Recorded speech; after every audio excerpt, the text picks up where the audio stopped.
Welcome to 1850 Main Street, a place where friends get together and talk about their country and hope for a brighter future. Your hosts have built this spot over the past 40 years, meeting every day with people who are in the headlines and behind the real stories. Today, Rob Walgate and Alan C. Duncan from the Public Square are joined by David Zanotti, the CEO of the American Policy Roundtable. As we conclude our debate conversation today, the biggest question remains, what's going to happen now? Now to the question. Your phone's blown up, my phone's blown up. Everybody's phone's blown up.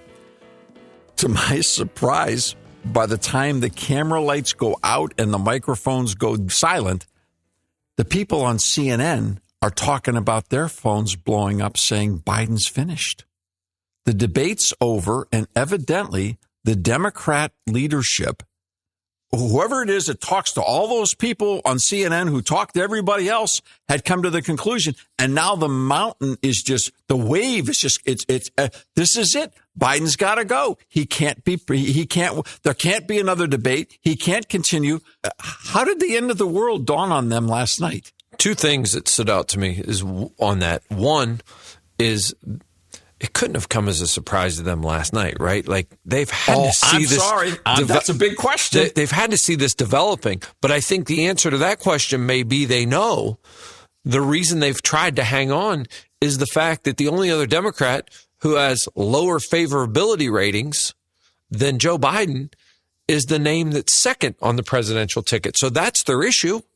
What did they think was going to happen? Right. Every person that was tuning in was it was fingers crossed and knew this was going to be awkward. Everybody knew that. Okay, so let me ask you straight up, honest. I mean, we haven't talked about this.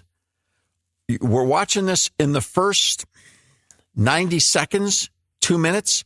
Tell me physically what you felt watching the first 2 minutes. I physically what I felt, when I watched Joe Biden with that cold and that little cough, you have a cold. I have a cold, maybe the same variant he has. Are you going to get a free pass on these last couple of sessions we've had? I don't, maybe. He had a cold. For those of you that got really angry at the end of the last session, Rob has a cold, it's okay. If that's the best he could do after 7 days of rest and prep, that we have issues, number one. Number two, I'm embarrassed to say this. When I watched, and I said it to my wife, and she was like, yes. My grandparents have all been in nursing homes. That's the smell I could smell as I watched him. That's the look I see in their faces. I'm embarrassed to say that, but that's 100% what I felt.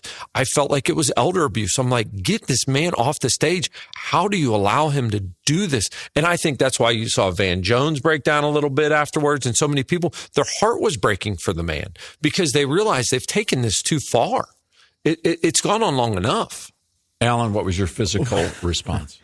You're just waiting for it to end. You're kind of leaning forward. It's a mix between fingernails on a chalkboard and also just suspense. Is he gonna land the plane?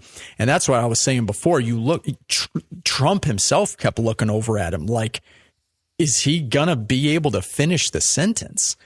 So, it's just sad. I honestly was getting angry at one point that this is what the American people, these are the options.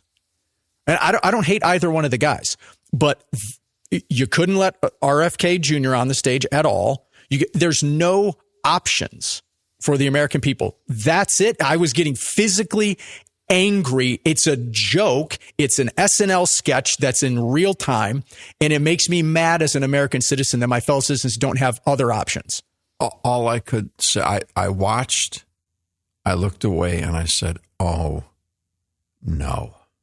This is supposed to be the leader of the free world. Who is going to sleep easier tonight? This is really bad. I'm not talking about yippee for the other guy. This is bad. This is bad for America. You know what else? This is the guy left to him is the only other option. Well, and this, we talk about it all the time, the two-party system. That's never what it was intended to be. The founders didn't want us to be locked into some binary two-party option. And that's the thing that's frustrating me.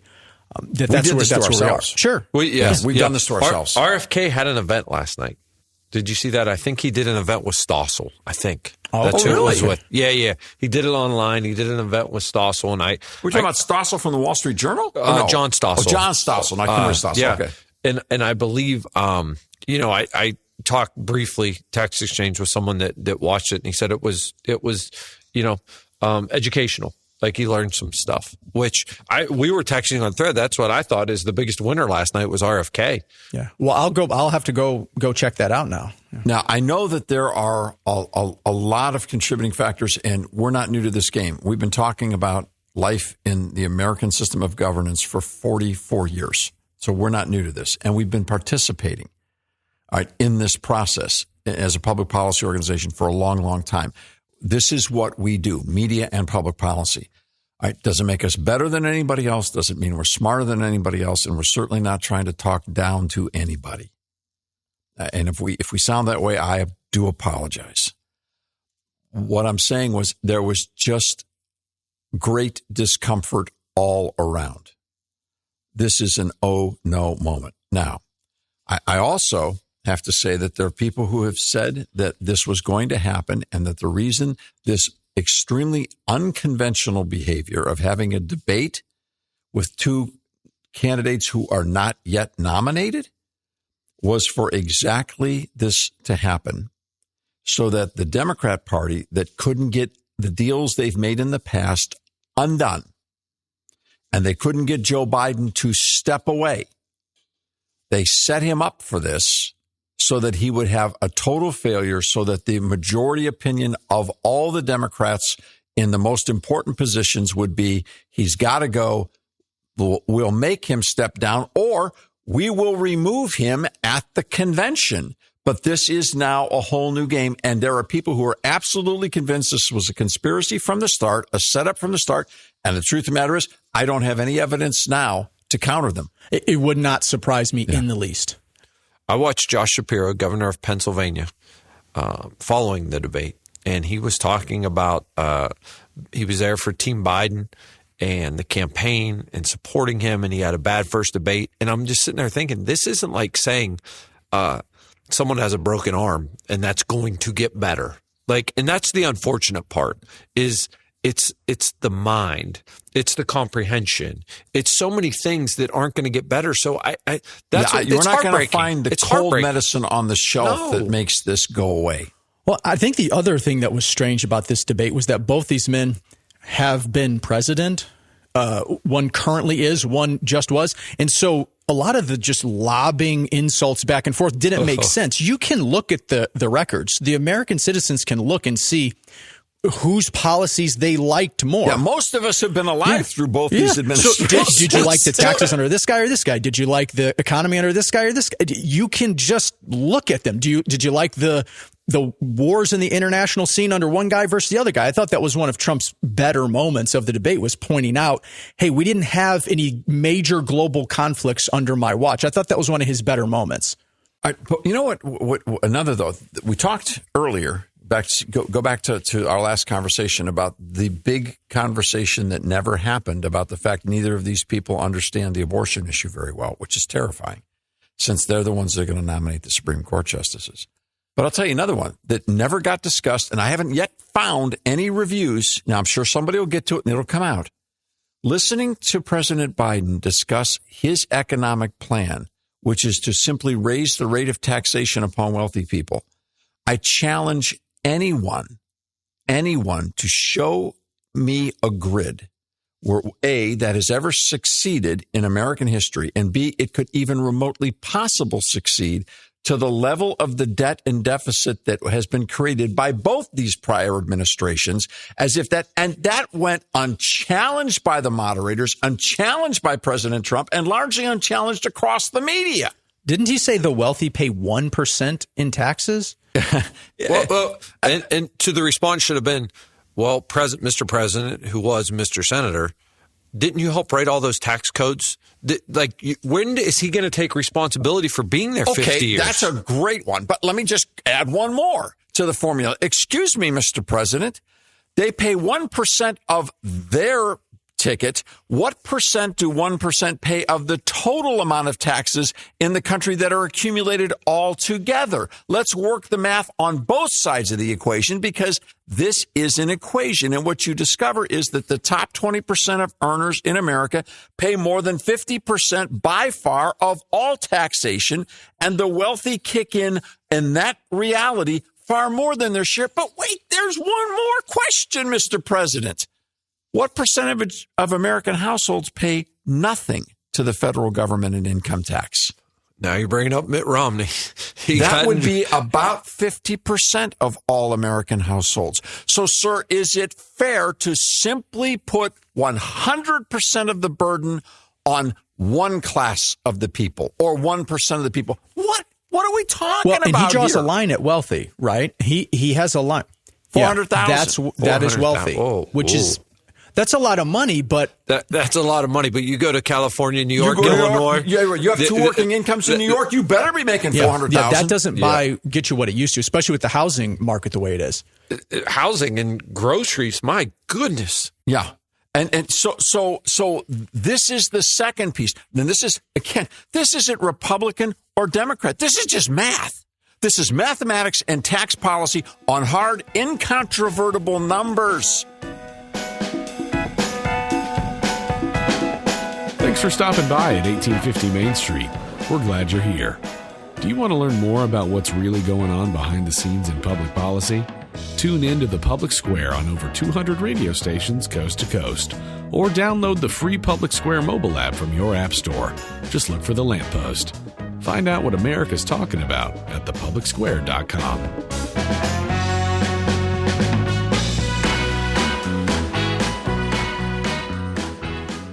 Well, one place I do think Donald Trump could have been a little more aggressive, and that was talking about what has happened at college campuses and cities across the country when it comes to the Palestinian protests and keeping kids out of class and the violence against them. Had those things been taking place at abortion clinics, I mean, he's had people arrested. His Department of Justice has went after people for standing on sidewalks, let alone. We got little old ladies going to prison. Yeah, let alone what they've done. I know it was we more got important. Catholics from the Knights of Columbus. What kind of a threat are they to the United States of America, being hauled away by armed Justice Department officials in the middle of the morning? They have knights in their names. Those are violent. Knights are very violent, Dave. Do you think knights are good golfers? I thought we were going to make it through without having to do this. I thought we would make it through the whole thing. Okay. All right. Now this again. They don't have the mobility with the armor. Did you open the meme I sent you last night on the one? All I knew is I couldn't resist. It was late, but I did get a hold of one of our favorite professionals, a club professional who's a general manager of a very wonderful country club. I said, I guess I'm going to have to look up President Biden's handicap. Within 3 seconds flat, it came back to me. And you know what? To the commendation of both these men, they did not lie about their handicaps in front of the nation. But did you Joe Biden is a 6 and Donald Trump is a 2.5. But you got to dig a little deeper, in my opinion. I dug a little deeper. The president hasn't posted a score since 2018 and making up that handicapper scores from as far back as 2014. Wait a minute. So his last 20. President Biden hasn't. In his last 20, there's scores from 10 years ago. He did say while he was vice president, which tells me that he was clearly highly involved as the vice president of the United States in reducing his golf handicap to 6. Right now, the only 6 or lower in this room is sitting on the other side of the table from me, and I watched him when he was a 30, and I'm going to tell you, he's a vice president also. I have a bit of an idea on how much time it takes to go from a high handicap to a 6. Look, and he's got the Masters hoodie on to prove it, too. I'm hoping that's what gets rid of my cold later today, is that sunshine. And Right. And Joe Biden did it in 8 years as vice president of the United States. He had to spend some serious time making that happen. Well, and that's why I did feel like that was one of the most out of touch moments during the debate. And Rob and I talked about this. Listen, you're not going to win a lot of rural votes or urban votes sitting there talking about your two old white guys talking about their handicaps. And to me, it was out of touch. We're talking about the price of milk and inflation and housing crisis and a migrant crisis and you guys are debating your golf handicaps. That I didn't know. I just didn't like it. I think it wasn't presidential. Yeah, it was one of the weirdest moments I've ever seen. It was just. I mean, what would you give to be able to see the facial expressions of 1 million people watching this? And by the way, the ratings, I don't know how fast they'll come out. I'm guessing this thing was viewed like off the charts. Well, I think the memes will be viewed exponentially from that. I would have liked to seen behind the curtain in the war room, the debate war room, obviously, of faces in Biden's camp when I know they had to cringe during the golf exchange. I also know anytime he brings up his son, Bo, they cringe a little bit. They don't want to hear that. And then when he said that no soldiers have died on his watch, I was like looking around like, does he forget Afghanistan? Like, does he forget the withdrawal? Like, what is he saying? What is happening? I mean, I think those moments are the ones that caused the breakdown afterwards of like, he can't do this. I will say one thing.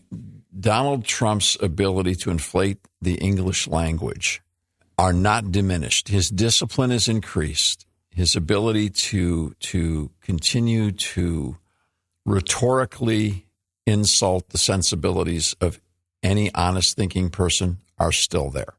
I know people get used to that kind of stuff and they try to put it in context.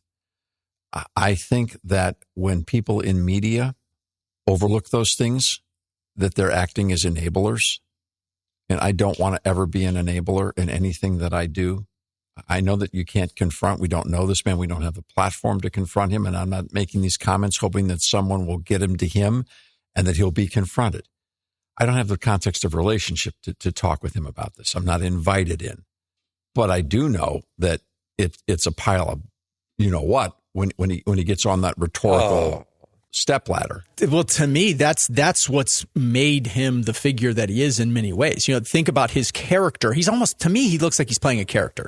It's the "you're fired." Yeah. It's that was his whole thing. Like he never got off the television You're set. fired. That's what people wanted from him in that role, and he's just ported it over. It was amazing.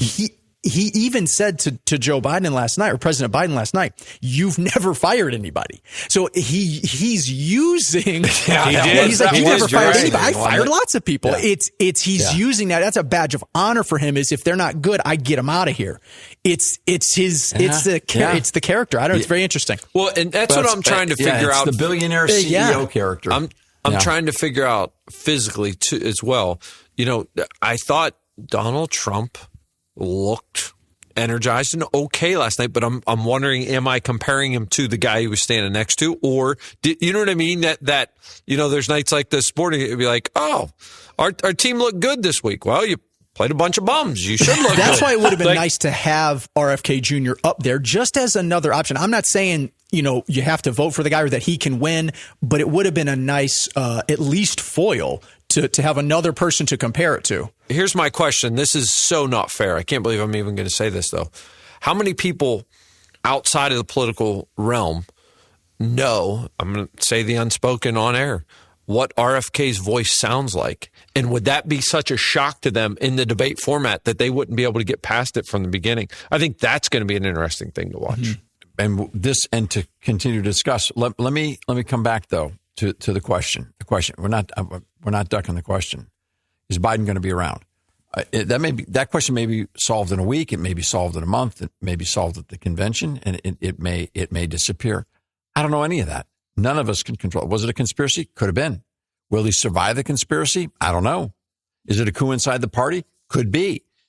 If not, who would be next? I will say if the Democrats pull out from Biden now, no matter what they do, they will command the field for a period of time. And what people seem to be completely immune about is voting starts in less than 100 days. Yeah. You've got less than 100 days to introduce someone who you're going to say should replace the current incumbent president of the United States. And the presumption is it's not the vice president. Do you think they could go fully left field and go just kind of like a star, a name person, so Oprah or Michelle Obama, just a name? If they're convinced they're going to lose, what do they have to lose? Yeah, I don't think Michelle, I mean, I know that name's been touted around. I don't think she wants to do it. I mean, I'm not sure she liked the 8 years she was there.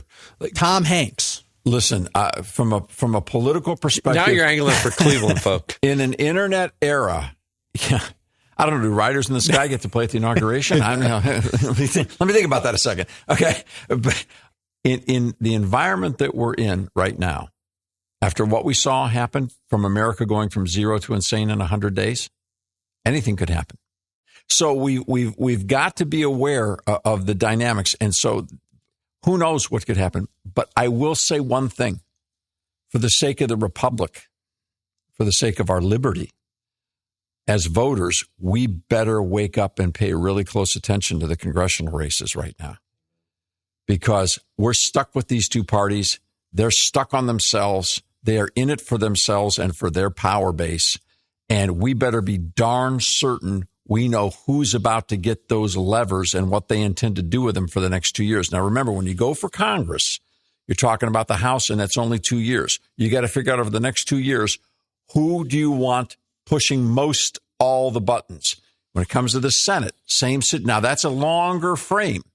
All right, when you're in the Senate situation, we better decide when you look at the platforms and the agendas, which of these two groups do you want to empower for the next 2 years, the next 4 years, because we don't know what's going to happen at the top in the presidency. We better protect ourselves.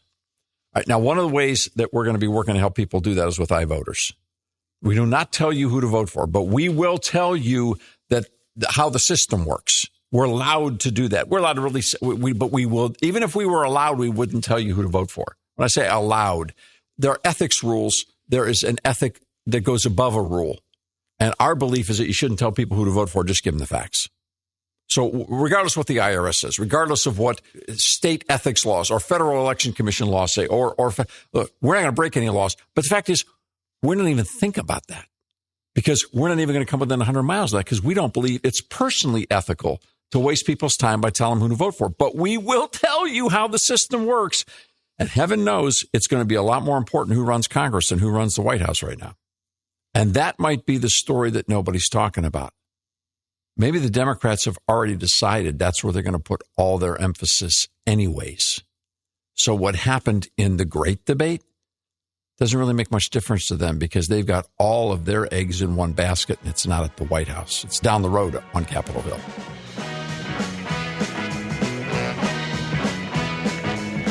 The conversations are just getting started. To get connected, check out 1850mainstreet.com. We don't data mine anyone or sell your information. Subscribe today so you don't miss a single conversation. We'll see you next time here at 1850 Main Street.